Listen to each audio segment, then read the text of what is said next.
I was the foolish rich second-generation heir in a story centered on a powerful female lead. After breaking up with the heroine, my family soon collapsed, leaving me drowning in debt, until one night, when I was working as a designated driver, I ran into the heroine again. She had just walked out of a hotel, holding onto her fiancé's arm, looking down at me from above.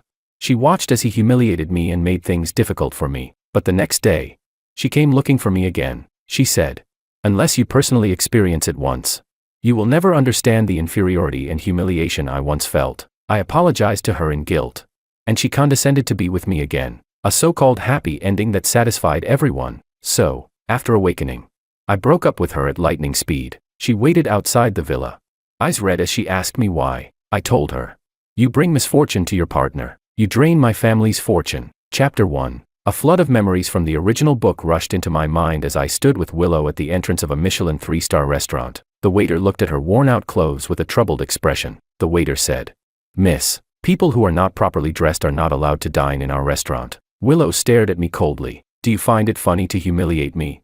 Does watching me make a fool of myself make your noble status even nobler?" Rubbing my aching temple, I asked, "You think I did this on purpose?" She said, "What else would it be? You knew I had a part-time job today, yet you chose a place like this. Isn't this exactly what you wanted? George, you truly make me sick." At this point, the malice in her eyes was completely undisguised, almost spilling over. If this were before, I would have hurried to apologize, saying it was my fault, that I hadn't considered her feelings or her pride. Then I would harshly scold the waiter, drive Willow away from here, and take her to eat street food. I would set aside my own dignity, coax her in every possible way, just to make her smile at me. Unfortunately, times have changed. I glanced at my watch and said calmly, "Your part-time job ends at 4. I told you to meet me at 6. Your workplace is less than 2 kilometers from campus. Even if you crawled, you could have gone back to change. You came dressed like this. Exactly whose image are you trying to ruin?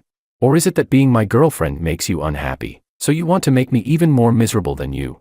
Willow stared at me in shock, her expression the embarrassment of having her petty intentions exposed. I didn't wait for her to answer before continuing. George, hate forcing people the most, and I never lack people willing to have dinner with me. Since you clearly don't feel like going on a date, go back to campus now." After saying that, I turned around and walked into the restaurant without looking back, calling my buddy David. He arrived quickly and grinned the moment he saw me. "So you finally remembered your bro. People say you've been obsessed with some ungrateful woman lately, throwing money at her, trying to please her, and she doesn't even give you a decent look." Pressing my fingers against my brow, still processing the flood of memories in my mind, I sighed lightly. "It's worse than that. If the story followed the original plot, next, I would continue helping her selflessly in every way, using the Wong family's connections to clear the path for her design career. When Willow's studio finally started gaining attention, my own company would run into trouble and go bankrupt. To avoid dragging her down, I would dramatically propose a breakup and even fabricate having a new lover. She would rise with her growing success, while I sank deeper and deeper. Worse each day, my parents would pass away, and even the only person who stayed by my side would be tortured to death by debt collectors. I would hide my identity and wander the streets, doing every kind of exhausting and dirty job just to survive, delivering food, working construction, anything, until one day, when a drunk passenger beat and cursed me, Willow would appear in front of me, dressed like a wealthy socialite, holding onto another man's arm. She would look down at me and ask, "George, do you regret humiliating me like that?" Thinking of this, I shuddered and took a hard gulp of alcohol. David continued, "When I came in just now, I saw a girl standing at the entrance. Is that your girlfriend?" I nodded. He spread his hands. "She's got some looks, sure, but is she really worth the 800 grand you spent?" David made an exaggerated expression and added, "And she took your money but still treats you like crap. Isn't that basically being a hypocritical bitch?" I tugged at the corner of my lips. "Let's stop talking about things that ruin my appetite. Let's eat first." Chapter 2. When David and I finished our meal and walked out, we found that Willow was still standing at the restaurant entrance. Moonlight wove like silk across her delicate face. She looked at me, her voice slightly hoarse, her expression subdued. She pressed her lips together and said, "George." This was her signal of yielding. In the past, upon seeing her look so pitiful, I would have rushed over to hold her tightly in my arms. Between Willow and me, as long as she lowered her head even a little, I would retreat endlessly without any bottom line. But that was before. I looked at her calmly. "What is it?" she said. "I didn't do it on purpose. The store had too many customers today. My boss kept me for an extra hour, so I didn't have time to go back and change." She softened her tone. "I'm sorry. It won't happen again." I nodded. All right, you're forgiven. Go back to campus. Willow froze for a moment. Where are you going? Home. In the overwhelming memories pouring into my mind, the most urgent matter wasn't my relationship with Willow, it was the company's crisis. When I arrived home, Anna was tending to the small garden in the yard. She and I grew up together. She finished college long ago but still chose to work as a maid in my family. In those memories of the future, after the Wang family went bankrupt, she continued to stay by my side. But in the end, for my sake, she was beaten to death with steel pipes by debt collectors, while I was powerless to help. Thinking about it sent a sharp pain through my chest. I called her softly. Anna. Delighted. She said, "Young Master Wang, you're back." She put down the watering can, brushed aside the hair at her temple, and hurried toward me. A few glass lanterns glowed in the yard, warm yellow light pooling gently across her brows and cheeks, softening her already gentle features into something even more serene and dreamlike. She opened the door and crouched down to help me change my shoes. I asked, "Where are my parents?" Anna said, "Sir and Madam have a social engagement tonight. The project from Crown, we didn't secure it." I was stunned. Why? Wasn't Crown's first choice us?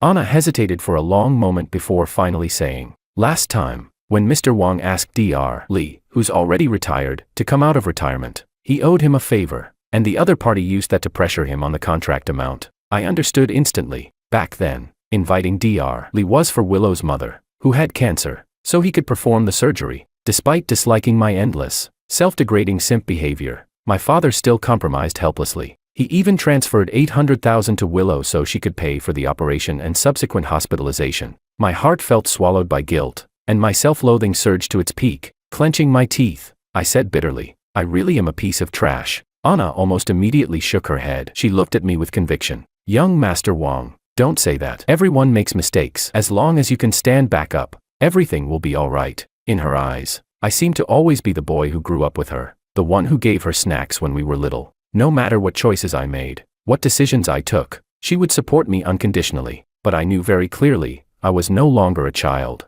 The responsibilities I should shoulder, I could no longer run from them. Chapter 3. I made myself a cup of tea and sat in the living room waiting for my parents to come home. Anna sat across from me, keeping me company. No matter how I tried to persuade her to rest, she refused. Anna looked at me with complete seriousness and said, "I can't. This is my job." I frowned slightly. "You're really dedicated." She pressed her lips together softly, still lowering her head. Feeling bored, I eventually found myself studying her features carefully. Only then did I realize that Anna's face was in no way inferior to Willow's. Her gentle contours and delicate features were, if anything, even more eye-catching. But because she always stood quietly behind me, I had barely looked at her properly since growing up. "Anna." Suddenly curious, I took a sip of tea and asked, "When you were studying outside all those years, did you ever date anyone?" She froze for a moment, then after a long pause, answered quietly, "No." I frowned in confusion. "You're so beautiful. No one ever pursued you." I couldn't believe it. "Then what type do you like? What do you think of my friend David? He even told me before that he wanted to get to know you." Anna kept her gaze lowered. I couldn't read the emotion in her eyes, only heard the faint grievance and disappointment in her voice. "Young Master Wang, please don't joke about me like that." Later, I fell asleep on the sofa. When I woke up, I found a blanket covering me, and my clothes had been changed into pajamas. I walked into the dining room. Aside from the housekeeper Lisa, Anna was still the only one there. I asked, "Where are my parents?" She said, "Sir and Madam came back in the middle of the night to pack. They said they needed to make a trip to City F. Seeing you were asleep, they said they'd talk to you when they returned." She poured a glass of milk, looked up at me, and said, "Young Master Wang, have breakfast before returning to campus." I nodded and picked up the sandwich on the plate. Suddenly remembering something, I turned around and asked, "After I fell asleep last night, who changed my clothes?" Almost instantly, Anna's cheeks, and even the tips of her ears, flushed bright red. She stepped back abruptly, looking completely flustered. "I'm sorry, young Master Wang." I kept my tone calm, just asking casually. "No need to be so nervous." I hadn't expected such a strong reaction. Her eyes, staring at me, rippled like the surface of a spring lake. For a moment it made me dazed. Anna seemed to realize her lapse in composure and quietly collected herself. A moment later, she said gently, "Young Master Wang, please eat your breakfast. You still have to go to school afterward." The Maybach stopped at the school gates. I pushed the door open and got out. Just as I walked near the academic building, I ran straight into Willow. Under the sycamore tree a few steps away, her slightly curled long hair swayed as she lifted her head, speaking softly to the man standing in front of her. Makoto, Willow's fiancé many years later. In the original storyline, He had secretly loved Willow for years but, due to his inferiority complex, never dared to confess. Because of that, he detested me deeply, but when he finally rose to success and was about to marry Willow, he discovered she still couldn't forget me, and his hatred toward me became even stronger than before. I walked straight toward them, just in time to hear him advising Willow. With righteous indignation, he said, "It's not your fault. How many people could tolerate someone who doesn't even know how to respect women?" Willow pressed her thin lips together. "I know. Don't worry." Makoto looked at her helplessly, his tone filled with indulgence. "He humiliates you again and again. It breaks my heart, Willow. But the next second, if your heart aches so much, then you pay back the 800 grand for her." I let out a cold laugh and said, "Giving you money and finding you a doctor counts as humiliating you. Then let's switch, you come humiliate me." Makoto snapped angrily. "George, yes, you're rich, but it's all because of your family. What abilities do you have? If one day your family goes bankrupt, would you still dare act so high and mighty in front of us?" My mind buzzed. The Makoto in front of me overlapped perfectly with the Makoto from the original plot. Back then, Willow and I had not seen each other for over 5 years. When we met again, Makoto had soared to success, Willow's career was thriving, and I had nothing. With his arm around Willow's shoulders, he threw a handful of cash onto the ground and stepped on my fingers as he said, "See, without you, I can still make Willow happy, but the people around you, none of them end well. George, you are the real curse, the one who ruins everything. If I ever lived like you do, I'd rather die." Provoked by his words, already on the brink of mental collapse, I attempted to end my life. Willow arrived just in time and stopped me, and in the original story, the first thing I did after waking up was kneel before the heroine, repent for my past attitude, and beg for her forgiveness. Chapter 4. But why should I apologize? If she felt humiliated, she could have refused to take my money, refused my help. Instead, she accepted everything, every benefit, every favor, and in the end put on the face of a victim so that everyone who saw me would say, "You owe her an apology." Absolutely shameless. I stopped wasting words and slammed my fist straight into Makoto's face. With a loud thud, he was caught off guard, stumbling back half a step, nearly falling to the ground. Seeing this, Willow hurried forward to steady him, glaring at me with resentment as she said, "George, will you ever stop? Makoto and I are just friends. If you're so angry, then come at me." Yet the very next second, when she saw me raise my hand, she instinctively hid behind Makoto. Makoto felt even more protective. He said, "Willow, don't demean yourself like this." "I'm fine." "What a pair of tragic lovebirds," I said with a laugh. Then I looked at Willow, who was hiding behind Makoto, and asked, "Weren't you telling me to come at you? Then come here." Willow rolled her eyes. "Is this fun for you? If you're still angry about last night, I can apologize. So you just can't bear to take the slap yourself, huh?" I nodded slightly. "Makes sense. After all, for that pretty face of yours, I was foolish enough to spend 800,000. Of course you want to keep it intact." My repeated mention of that sum of money undoubtedly wounded Willow's aristocratic pride. She said, "That's enough." Her expression turned cold, her gaze at me filled with hatred. She said, "I told you, I'll pay you back." I didn't give an inch. "Oh, and when exactly do you plan to do that?" Her eyelashes quivered, but she couldn't give a concrete date. She could only stand there in silence. In the depths of my chest, a sharp, fleeting pain shot through, because I still knew very well, I had once genuinely liked her. A girl as proud and solitary as a winter plum blossom had once caught my eye. So I offered to help her, and afraid my help would hurt her dignity, I lowered myself, bent over backward to please her. In return, she gradually took everything for granted. All my efforts were ignored. She only remembered the feeling of humiliation. So even years later, even after we'd broken up, Willow still held on to that grievance, demanding that I admit, giving her money back then, helping her when she was at her lowest. That was my wrongdoing. The money was something you offered on your own. No one forced you. Makoto said righteously from the side. "George, money can't buy everything. Even if you spend money to force Willow to be with you, you can't make her love you." I looked at him and smiled. "Then who does she love? You." Makoto instinctively glanced at Willow beside him. Seeing that her eyes were fixed entirely on me, the proud expression he'd worn froze ever so slightly. Chapter 5. Time was running out. I had to rush to class, so I stopped paying attention to them. After staying on campus for 2 days, Anna called and told me my parents had returned. When I headed downstairs, Willow blocked me at the entrance. These days, she's in the middle of setting up her own studio, and still working part-time as a waitress at the restaurant. She should be at her busiest. In the past, I was the one who always went to see her, always chasing after her. I asked, "What is it?" Willow looked at me, emotions flickering inexplicably in her eyes. She said, "You said you'd take me to the amusement park. I'm free this afternoon. So she was freeing up her schedule for me. I gave a short, mocking laugh. Move. I don't have time. She refused, staring at me with a wounded, resentful look. George, it wasn't easy for me to get some time. If you keep acting like this, I'll really get mad. You're mad? I found it ridiculous, I said. Willow, know your place, to put it nicely. You're my girlfriend, to put it bluntly. You're someone I paid for to entertain me. When I want to see you, you free up your time immediately. When I don't have time for you, you go wherever and stop bothering me. Got it? Ignoring Willow's humiliated expression, I brushed past her and walked out of the school gates. Anna opened the car door for me. After sitting down beside me, she handed me the paper bag in her arms. I brought you some pastries. I pulled out a piece of pineapple bun, baked almost to the point of being burnt, and turned to her. Lisa made this.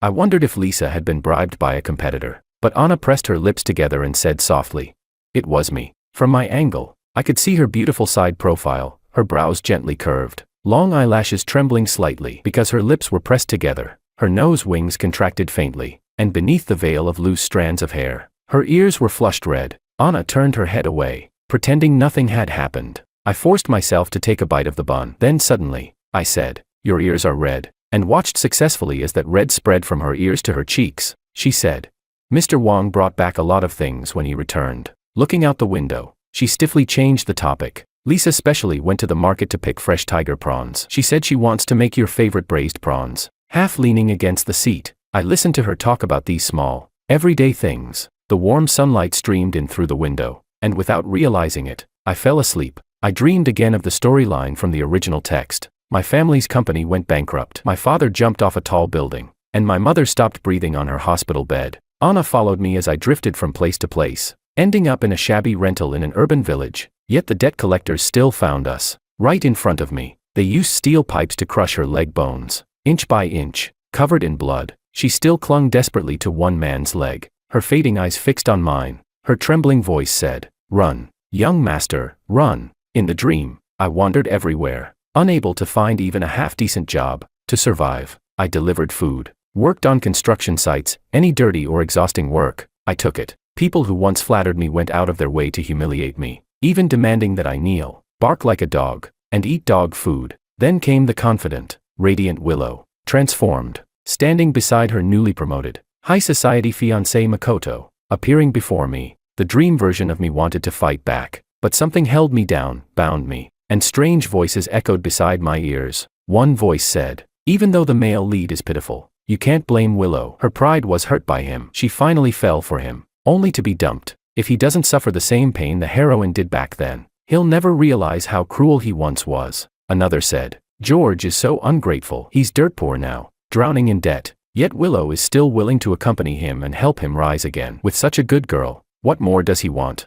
Terrified, I opened my eyes wide, looking everywhere, trying to find the source of these voices, but there was nothing, no one. Young Master Wang, Brother Wang." Familiar voices drifted into my ears, like a sudden beam of light piercing through darkness. I jolted awake and saw Anna's face, filled with worry and panic, right in front of me. She was very close, her warm breath brushed against me. It was Anna, alive. Everything in the dream had not happened. Not yet. I stared blankly at her, my vision gradually blurring. She grew flustered, opening her lips but unable to form words. I held her hand, feeling the warmth in my palm, finally dragging myself out of the nightmare and back into reality. I said, "Anna, you can't die." She lowered her eyes. The fingers of her hand, caught in mine, curling slightly. She said, "With the young master's order, I will not die." Chapter 6. After dinner at home, I asked my dad to come with me to the study. He asked, "What is it? Is it that girlfriend of yours needing your help again?"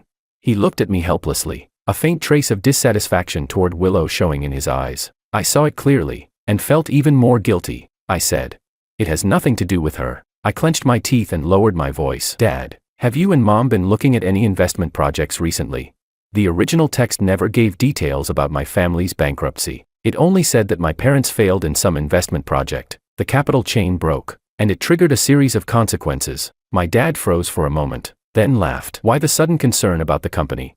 But even as he said that, he still opened his computer and showed me their recent investment and cooperation plans without holding anything back. At first glance, I didn't see anything unusual, until I found a familiar name among the partners of one of the projects. Martin. If I remembered correctly, in the original text, this man was Willow's closest male friend. 5 years later, the one who helped her significantly in her career. If that was the case, my family's bankruptcy, my parents' and Anna's deaths, all the tragedies of my life, could they all be tied to Willow? My heartbeat suddenly sped up, the rush of blood roaring in my ears. I took several deep breaths, trying to keep my tone even as I asked, "Why choose this project?" My dad glanced at it and said, "Oh, that kid Martin approached us first. Your mom and I looked over the proposal and thought it was decent. So we put it on the shortlist. We haven't signed anything yet." A thread of clarity seemed to slowly form in my mind. I stared at Martin's name for a long time before speaking again. I said, "Next time you meet with him, can you bring me along?" My dad agreed. Before I left the study, he suddenly remembered something. He said, "You mentioned last time that I should look after your girlfriend's studio. There was a small order a few days ago." Secretary Zheng reported it, "and I told her to give it to your girlfriend's studio." A wave of sourness spread through my chest. I took a deep breath and shook my head. "Dad, there's no need to help her anymore." A trace of surprise flashed in his eyes. He asked, "What, did you two have a fight?" I replied, "It's nothing. I just don't like her anymore." The next few days, since I didn't have classes, I went to the company to learn the business. Only then did I learn that my mom had arranged for Anna to work there as an assistant. My mom said, "Anna is actually very capable. It wouldn't be a problem to put her in a management position, but she only wants to work as an assistant." Anna was adjusting the cushions on the sofa. Hearing this, she smiled. "It's an honor that Madam thinks so highly of me, but I'm more afraid people might misunderstand and think you're being biased in official matters. Being an assistant is enough for me." She knelt slightly to place the cushion back in its spot. The fabric of her maid-style uniform tightened slightly, outlining her elegant curves. The short black skirt draped along the line of her legs, revealing a portion of her fair calf. George.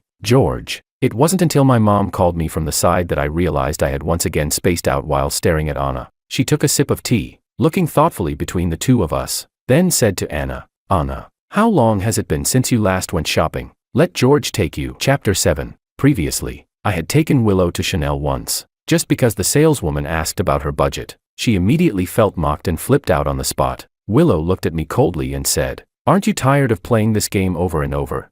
She turned and walked away. I coaxed her for a long time before she finally gave me a smile. Naturally, in the original text, this incident also became one of my crimes. Just one piece of clothing you casually gave her could cover her mother's medical expenses for half a month. It's like a blatant slap across her face. Do you know how deeply that wounded Willow's pride? Now, Anna followed behind me as we entered the store, her expression as calm as ever. The saleswoman brought out the newest Wang collection. I asked Anna to pick a few pieces to try. After she finished, I was about to pay when Anna took out her own card. She said, "I'm the one buying clothes. Why would young Master Wang pay for me?"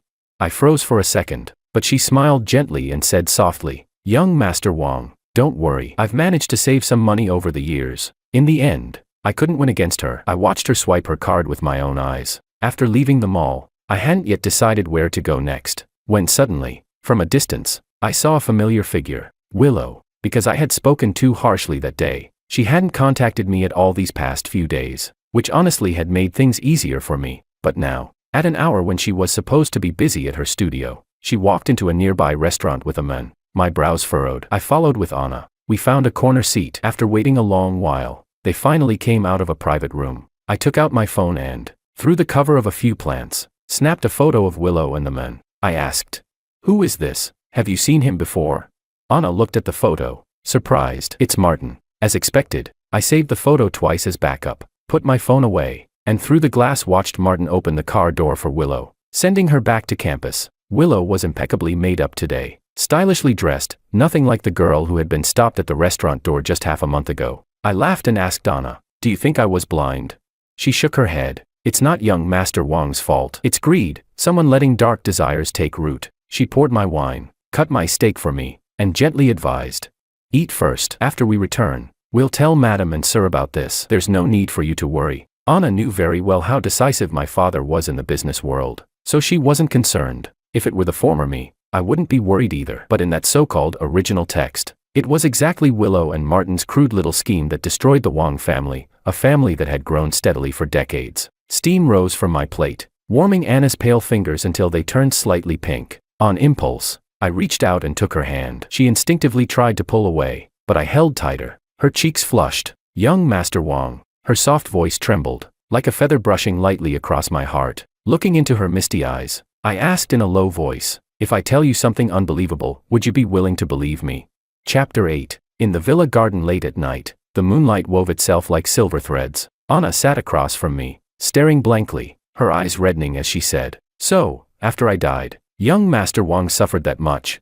I shook my head. Compared to her suffering, mine was nothing. When I thought carefully about it, everything seemed to have gone off track from the moment Willow entered my life. I fell from heaven into the dirt, while she blossomed and soared with bright wings. All the illogical twists existed solely for the sake of a grand, happy ending. I murmured to myself, but I gave her money, helped her grow, did everything I could for her. Shouldn't she have been grateful? Why would she feel humiliated? And if she felt humiliated, she shouldn't have accepted it in the first place. Looking at Anna across from me, a thought suddenly resurfaced. I asked. When I was a kid, I asked my parents to bring you into the Wang family, but I didn't give you the same education and material conditions I had. Did you ever resent me for that? She shook her head. Never. She folded her arms on the table, leaning forward slightly, her gaze steady and sincere. To be chosen by young Master Wang has always been my honor. A faint citrus scent drifted from her. Vaguely, I remembered, it was the perfume I had given her. Back then, I had been obsessed with Willow. Only when passing the counter did I recall that Anna's birthday was approaching and casually chose a bottle for her. She said, "It's getting late. Young Master Wang should go upstairs and rest." Anna spoke, breaking my thoughts. "Whatever happens, I will face it with you tomorrow." She said goodnight, but did not leave immediately. After a pause, she added, "No matter what, I won't let anything from your dream come true." Chapter 9. A few days later, I drove to Willow's studio myself. The 800,000 I had given her back then hadn't all been used for her mother's treatment. Later, she took the remaining amount and used it to set up this studio in the suburbs. When I walked in, I saw her and Makoto huddled in front of a computer, studying something. They were very close, the atmosphere unmistakably intimate. Makoto spotted me first. His expression changed. "Who told you could come in?" Such a guilty reaction, as if they'd been doing something shameful and I had caught them in the act. With my arms crossed, expression blank, I said to him, "I came to see my girlfriend. Do I need your permission?" "Get out." Willow looked at me, but she spoke to Makoto. "You go out first." Makoto shot me an angry glare, then stood up and left. Once the room held only the two of us, Willow switched back to that cold, lofty expression and looked down at me. "What is it?" "Young Master Wang suddenly has free time today and remembered to summon me, your little pastime." She still thought she could control me with her old tricks, thought I would panic, rush to apologize, and do everything I could to please her. I let out a cold laugh. "Since you know your role, why aren't you hurrying over to serve me? Maybe if you serve me well enough, I'll overlook your filthy little affair with your childhood sweetheart." She stared at me, stunned. I continued, "I gave your studio connections and handed you clients. You don't thank me, fine, but you dare act high and mighty toward me. You've got some fucking nerve, George." Willow snapped. Her voice edged with anger she could no longer contain, but I went on as if I hadn't heard her. "Willow, get this straight. This studio was built with my money. If I feel like it, a simple transfer slip and bank statement are enough to reclaim the original shares you owe me. Raise your voice at me one more time, and today you pack your things and get out. Understood?" Willow glared at me, her body trembling with fury. These days, my attitude toward her had been completely different from before. She must have noticed something was wrong, must have been unable to understand it no matter how she tried. At first, I had still felt a faint trace of bitterness, but the moment I realized my family's ruin was connected to her, all of that bitterness turned to pure outrage. I had gambled my future and my dignity, paid with my family's lives, all because I liked this person. And in the end, when I had nothing left, she still worked tirelessly to brainwash me, to PUA me, insisting everything was my fault. I pulled a chair over and sat down, speaking slowly, word by word. "Apologize to me and then come home with me to see my father. You will thank him in person." Chapter 10. I drove Willow back home. Along the way, she pressed her lips tightly together, sitting stiffly in the passenger seat without saying a word. I said lightly, "You took everything you wanted, so stop looking like a corpse. Who exactly are you trying to make uncomfortable?" She closed her eyes briefly. "George, I'm not someone who sells smiles." I let out a short, cold laugh. "Sorry, but you are. When I tell you to smile, you smile. If not, get out." When we stepped inside, Anna was trimming the flowers in the yard. Her gaze fell on Willow. There was still a gentle smile on her lips, but a subtle coldness surfaced in her eyes. She greeted me warmly. "Young Master Wang, you're back. And this is..." I shrugged. "My girlfriend, Willow." Her lips trembled slightly. "Miss Willow, what do you like to eat? Lisa and I can prepare it," I said. "No need. She's not staying for dinner. She's only here to meet my dad." I took Willow upstairs. My father was waiting in the guest room, his gaze sweeping over Willow with open scrutiny. Willow stood before him, her eyes reddened. as if she had suffered unbearable humiliation. With great difficulty, she forced out a reluctant, choking "thank you." After she left, my father sighed. "George, with someone like Anna as a comparison, how did you ever come to like a woman like this?" "Anna." I lifted my head abruptly, meeting my father's look of regret. He said, "All these years, your mother and I have seen clearly how Anna feels about you. Back then, when I objected to you and Willow, it wasn't about status. If it had been a thoughtful girl like Anna, I wouldn't have said a single word against it. But Willow, she's proud, overbearing, and endlessly demanding. A pure, refined egoist," my father muttered as he headed downstairs. I stood frozen, then walked to the window and looked out. In the dimming twilight, Anna was still tending carefully to the little garden. I remembered that when we were young, Anna had a fairy tale dream. She envied princesses who had their own gardens and longed for the story of a prince proposing to the princess in a garden. So I asked someone to create a garden for her. I had promised to take care of the flowers with her, but as time passed, I grew impatient. In the end, only Anna remained, and she tended to them, year after year. When we were children, I saw her as a little sister. Later, when I saw more of the world and she always followed quietly behind me, I gradually overlooked her existence. But tonight, hearing my father say she had feelings for me, what kind of feelings could Anna possibly have? The answer wasn't hard to guess. I walked down the stairs toward the garden. In those short minutes, countless memories of Anna flashed through my mind. On the ground lay a trimmed rose branch, already somewhat withered. "Anna." I picked it up and called to her softly. "You seem unhappy." She answered quietly. "It's my own problem." I asked, "Is it because I said Willow is my girlfriend in front of you?" She turned slightly away from me, avoiding my gaze. I said, "But that was part of the plan we agreed on. I won't be with her. So why are you still unhappy?"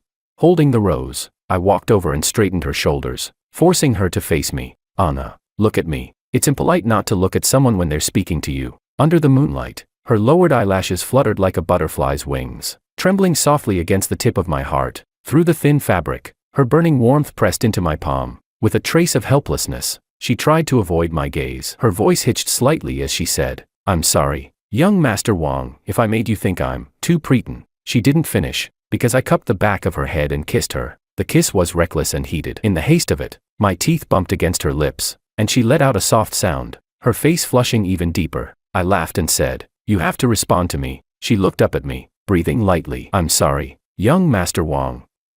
I've never learned how." "Then hold on to me," I said, "so you don't fall." "Okay." As our chests brushed together, the rose in my hand was crushed, petals scattering across the ground. Both my clothes and Anna's were stained with faint strokes of red. Her fresh citrus scent gradually twined with a sweeter, more intoxicating warmth. She fell completely into my arms, and together we sank onto the swaying garden swing. When the kiss finally ended, both of our breaths were unsteady, our hearts beating chaotically. I looked at her and asked, "Anna, do you like me?"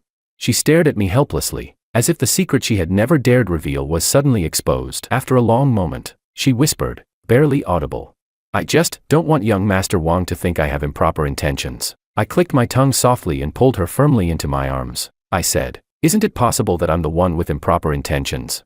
Chapter 11. When I was 4, because I envied David for having a younger sister, I also begged my parents to give me one. My mother laughed and said, "Even if we had another child, it wouldn't necessarily be a girl." So they took me to the orphanage. Anna was the sister I chose for myself there. She was obedient and adorable, always clinging to people. Every time school ended, she would run over to find me. As my parents' careers grew more and more demanding, leaving them no time to look after the house, it was always Anna and I who kept each other company. When I was 11, the school held a play. Anna auditioned for the role of Snow White, and she cried and made a fuss until I auditioned too. In the end, I was chosen to play the evil queen. During the year of the college entrance exam, Anna was admitted to the best university just as she had wished, but I failed due to illness. Unable to fulfill my promise, I chose to repeat the year instead of studying abroad. Anna cried for days, nearly deciding to repeat the year with me, but I stopped her. I told her, "Anna, you're turning 18. You should know what that means for you." Anna cried and said, "But you said you're my brother. You'll stay with me." I said, "It's my fault I couldn't keep my promise." "But you have your own life. Everyone must take responsibility for their own future. No one can accompany someone forever, not even a brother." It seemed from that moment on,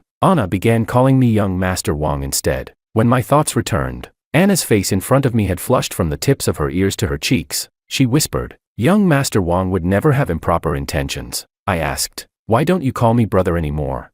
She pressed her lips together. "I can't call you that." I narrowed my eyes. "Why not? You called me that countless times when you were little." When she didn't answer, I asked again, "Do you like me?" She took a deep breath and finally, as if accepting her fate, nodded, then softly said, "I never thought about it." I asked, "Never thought about what?" Her gaze lingered on mine, growing gentler, and she said, "I never thought you would notice me, as if the moon, hanging high in the sky, would choose at some moment to shine its light upon me." I cupped her face. "Then what should I do to make you believe it?" She rose on her toes, leaned in, and brushed her lips lightly against my fingertip. She said, "This is enough." When Anna and I returned to the house, my mother immediately called her into the guest room. My father sat in the living room, poured me a cup of tea, and asked, "Are you truly sure you won't soften toward that Willow girl?" I said, "She's already planning to strike at our family. How could I possibly let her go?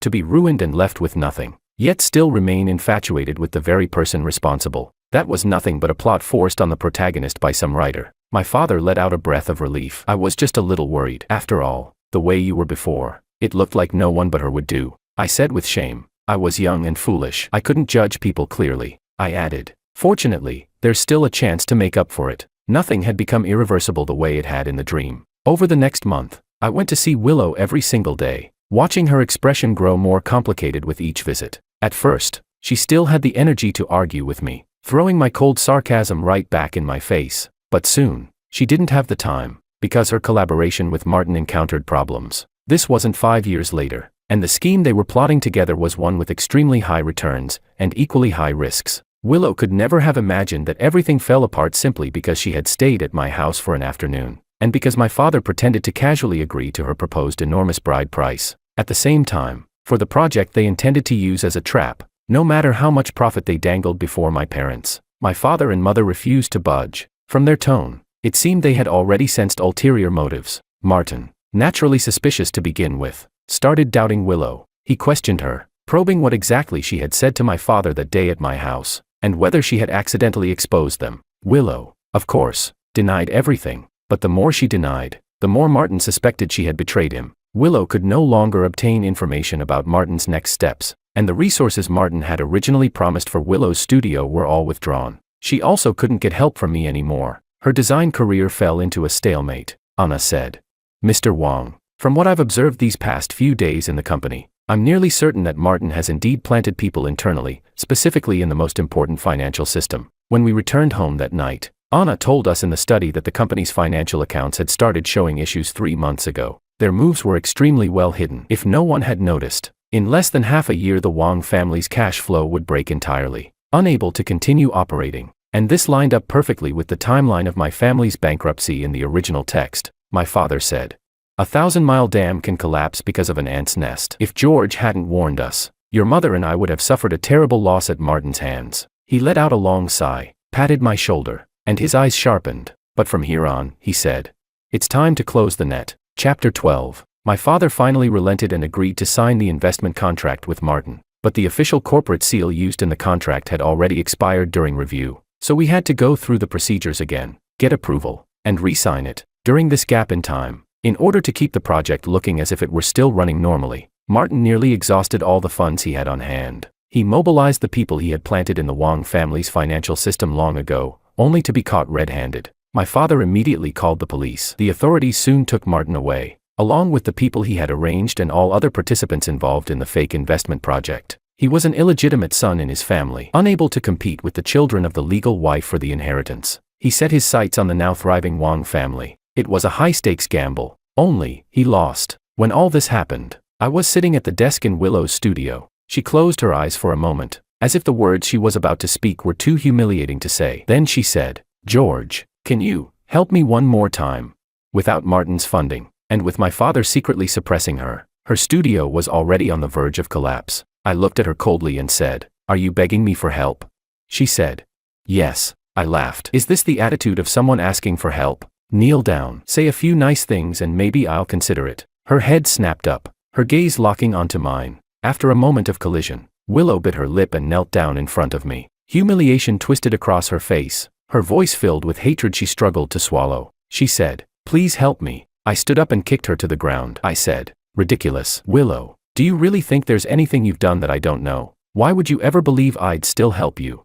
She struggled up from the floor, eyes red, choking. She said, "George, you're my boyfriend." I let out a short, Derisive laugh. Oh, my mistake, I forgot to tell you we broke up. A momentary blankness flashed across her face as she stared at me in disbelief. I understood why. The old me had been nothing but a simp obsessed with her. No matter what harsh words I had said in the past, I had never once mentioned breaking up. In her mind, my sudden change in attitude had to be a tactic, just a way to force her to stay away from Makoto. She thought I couldn't live without her. The plot had indeed been written that way. If I hadn't awakened my memories, then in the face of the Wong family's looming bankruptcy, I would still have been trying desperately to fabricate some "grown tired of you" breakup excuse and shoulder all the blame myself. After a long pause, she frowned and said, "Why, you're just tired of me, aren't you?"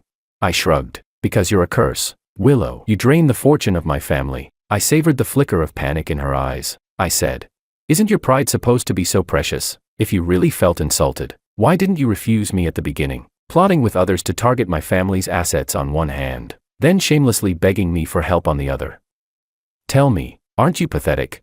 Outside, the wail of police sirens grew closer. Martin had probably already given up the names of his accomplices. The moment the officers pushed the door open, I leaned casually against the desk, looking at her with calm indifference. I said, "Willow, your sweet little dream of repaying kindness with betrayal ends here." Chapter 13. When everything was finally settled, I met with David again to thank him for the things he had intentionally, or unintentionally, said in front of Martin. He said, "It was just something that slipped out. Not worth you coming all the way here to thank me." David waved his hand dismissively, then glanced out the window. "I heard you're with Anna now," he said. I held my glass and asked, "Are you angry?"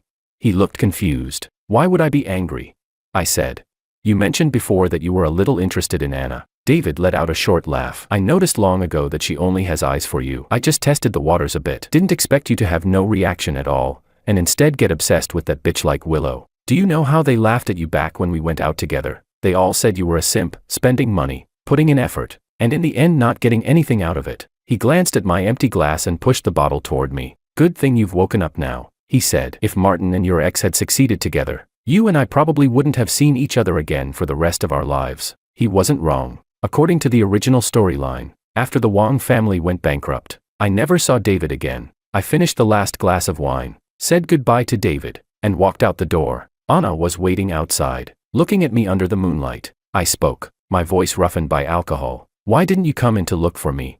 She replied, "By reason. When young Master Wong is dining with a friend, I should wait outside as your maid." I shook my head and pulled her tightly into my arms. "What maid?" I muttered. "You're my girlfriend, Anna." I reached out and pinched her flushed ear, a sudden thought crossing my mind. "If I pierced your ear right here and put on diamond earrings, you'd look beautiful." She blushed and said, "If young Master Wong wants to see it, I'll get it done tomorrow. Whatever you like, I'll do." Once we got in the car, my drunkenness surged. I looked at her delicate features with dissatisfaction and provoked her. "So, when exactly are you planning to change how you address me? When we sleep together tonight, are you planning to call me the same thing?" Her hand tightened in mine. A moment later, she threw herself into my arms, and a soft voice brushed my ear like a falling feather. She said, "If you like, I can even call you Master." Chapter 14. A few months later, the verdicts for Willow and Martin were finally announced. Both of them, implicated in financial crimes, received sentences of 3 years and 1 year and 9 months respectively. The punishment wasn't heavy, but heavy enough to stain their lives with a permanent mark. I went to the prison to see Willow, separated by the glass panel. She looked at me with pain and unwillingness in her eyes. I asked, "Do you feel this shouldn't have been your ending?" Then I said, "You think you should have walked to a place where all eyes are on you, receiving everyone's admiration while stepping on me, grinding me into the dust, and then pretending to be some saint who saves me afterward. Isn't that right? But now, all of that has collapsed. The suffering she feels is nothing more than the suffering she originally planned to inflict on me." She bit down on her lower lip. After a long silence, she suddenly said, "Actually, I really liked you, George. Not long after school started, I noticed you in the crowd. You always seemed free, always unburdened by life, enjoying things without a care in the world, things I could never reach. I did like you, but when you used money to taint my sincerity, all I felt was disgust. I only wanted to be an independent woman, not bound by anyone. I wanted you to stop looking at me from above, with pity and superiority. I wanted you to look up to me. Only when you understood how humiliated I felt today and apologized would I be willing to be with you. Is that wrong?" Her logic genuinely made me laugh out loud. I asked, "That's not wrong. Are you out of your mind? You're an independent woman, but you want my money. What? Being an independent woman doesn't mean earning your own money. Before college we didn't even know each other. Your pain and misfortune have absolutely nothing to do with me. I gave you money to help you, you should have thanked me. If you felt insulted, you should have thrown the money in my face and told me that you, Willow, are an independent woman who doesn't need my filthy money. But you didn't. The truth is, you stayed because you coveted what my Wong family had. You're just a hypocritical slut pretending to be righteous, understand? Willow looked at me with a pale face. The rebuttal in her mouth carried no weight at all. She shook her head and whispered, "It's not like that," I said. "Oh, right, I forgot to tell you. Your mother's cancer has relapsed. Unfortunately, without the money you sold yourself for, Makoto, who used to visit her every single day, has run off too." In the original storyline, Willow's mother never once thanked me for helping her. She believed I had tainted her daughter's noble character with money. Whenever I called to check on her, she filled the phone with mockery and insults, refusing to let me visit. And after my family went bankrupt, when her cancer returned and she was at death's door, she forced Willow and Makoto to get engaged. Through that, Makoto gained the chance to rise using the assets stripped from the Wong family. But in this life, she won't live to see any of that happen. I curled my lips into a small smile and stood up. I said, "Since you'll have plenty of time in prison, pray for her more. Pray that by the time you get out, she's still alive, so you two can have one last reunion." When I stepped out of the prison doors, the brilliant sunlight fell over me. I turned to Anna and asked, "Tell me, was there a single word Willow said that's believable?" Anna shook her head. I laughed and said, "Exactly. I don't believe her either. How could anyone claim they liked someone by dragging him down from a high place, watching him fall half dead, forcing him to suffer in the dirt, then demanding he apologize before granting him a watered-down scrap of affection?" We walked a few steps, and Anna suddenly spoke. "Not everyone thinks that way." I tilted my head toward her. She continued, "I like you in a way where I hope you always sit high above, waiting for me up ahead. I'll walk on my own, until the day I can stand right behind you." After a long silence, I reached out and held her hand. I said, "But I don't want you standing behind me. I want you walking beside me." Her warm fingertips curled inside my palm, gently brushing, full of quiet temptation, but her expression was demure, gaze lowered, a faint smile touching her lips as she answered in a voice soft and enticing, "Yes, master."